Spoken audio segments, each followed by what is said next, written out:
Hello guys, ഇന്ന് ഞങ്ങൾ എല്ലാവരും കൂടെ പോകുന്നത് എയർപോർട്ടിലേക്കാണ്. അവിടെ എന്താ പരിപാടി എന്ന് വെച്ചാൽ കുഞ്ഞായ മക്കളൊന്ന് തിരിച്ചു പോവുകയാണ്.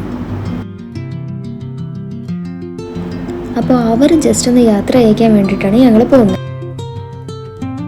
ഞങ്ങൾ പോയപ്പോൾ അവർ എത്തിയിട്ടേ ഉണ്ടായിരുന്നുള്ളൂ. ജസ്റ്റ് ലഗേജൊക്കെ ഇറക്കി വെക്കുന്നതിൻ്റെ തിരക്കിലായിരുന്നു എല്ലാവരും. എത്തിയ ഉടനെ സെയിമു ചിക്കുവിൻ്റെ കയ്യിലേക്ക് ചാടി.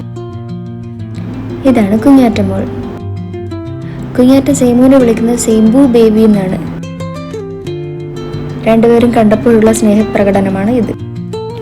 കുറച്ച് നേരം കൂടെ ഞങ്ങൾ സംസാരിക്കാൻ വേണ്ടിയിട്ട് അല്പം നേരത്തെ ആയിരുന്നു എയർപോർട്ടിൽ എത്തിയിട്ടുണ്ടായിരുന്നത്.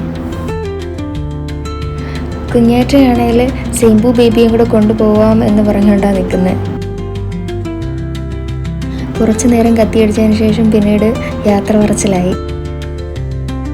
ചിഞ്ചു കരയില്ല എന്നൊക്കെ പറഞ്ഞാണ് നിന്നിരുന്നതെങ്കിലും കയ്യിൽ നിന്ന് പോയായിരുന്നു. കുറച്ച് കഴിഞ്ഞപ്പോൾ മനുവിനോട് കട്ടയ്ക്ക് പറയുന്നുണ്ട് ഞാൻ കരയത്തില്ല എന്ന്. പുള്ളിക്കാരത്തിയുടെ കോഴ്സ് തീരാൻ ഒരു 3 മാസം കൂടിയുണ്ട്. കാണുമ്പോൾ നമുക്കായാലും വിഷമം വരും. കുഞ്ഞ് മാക്സിമം അവളെ ആശ്വസിപ്പിക്കാൻ ശ്രമിക്കുന്നുണ്ട്. എനിക്ക് സത്യം പറഞ്ഞത് എന്ത് പറഞ്ഞ് ഫില്ല് ചെയ്യണമെന്നറിയത്തില്ല. ഞാനും എൻ്റെ ഉമ്മയും വാപ്പയും വന്നിട്ട് പോകുമ്പോഴും ഞാനതുപോലെ തന്നെയാണ്. എല്ലാവരും ഉണ്ടെങ്കിലും ആരുമില്ല എന്ന് നമുക്ക് തോന്നിപ്പോകുന്ന അവസ്ഥയായിരിക്കും അത്.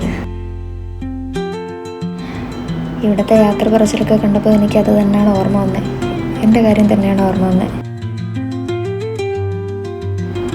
പിന്നെ ചിഞ്ചുവിനെ ഒരുവിധം സമാധാനിപ്പിച്ച് കുഞ്ഞായും ചിക്കുവും മോളും കാക്കായും കൂടെ യാത്രയായി.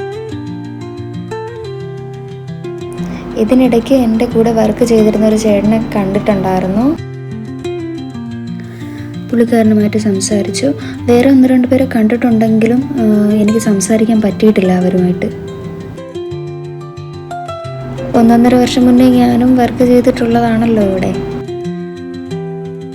അങ്ങനെ കുഞ്ഞാക്കൊക്കെ tata bye bye see you ഒക്കെ പറഞ്ഞ് ഞങ്ങൾ അവിടെ നിന്ന് പതിയെ തിരിച്ച് ചിഞ്ചുവിനെ കൊണ്ടാക്കാനാണ് ഇനി പോകുന്നത്.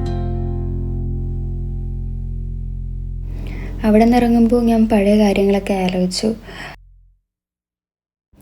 ബ്രേക്ക് ടൈമിൽ ഫ്രണ്ട്സുമായിട്ട് പുറത്തിറങ്ങുന്നതൊക്കെ. ഞാൻ ചെയ്ത ഫ്ലൈറ്റ് എയർ അറേബ്യ ആയിരുന്നു. സൈഡിലുണ്ടായിരുന്ന ചെറിയ കഫ്റ്റേരിയ ക്ലബ് സുലൈമാനിയൊക്കെ ഇപ്പോൾ പൂട്ടി. പിന്നെ വരുന്ന വഴിക്ക് ലുലു കണ്ടിട്ടുണ്ടായിരുന്നു. നല്ല അടിപൊളിയായിട്ട് അറേഞ്ച് ചെയ്തിട്ടുണ്ട് അതിൻ്റെ ഡെക്കറേഷനൊക്കെ. നല്ല കളർഫുള്ളാക്കി ചെയ്തിട്ടുണ്ട്. പിന്നെ ചിഞ്ചുവിൻ്റെ ഹോസ്റ്റലിൽ ഡ്രോപ്പ് ചെയ്തതിന് ശേഷം ഞങ്ങൾ നേരെ വീട്ടിലേക്ക് പോന്നു. അപ്പോൾ എല്ലാവർക്കും വീഡിയോ ഇഷ്ടമായെങ്കിൽ ലൈക്ക് ആൻഡ് സബ്സ്ക്രൈബ് ചെയ്തേക്കണേ. Thank you.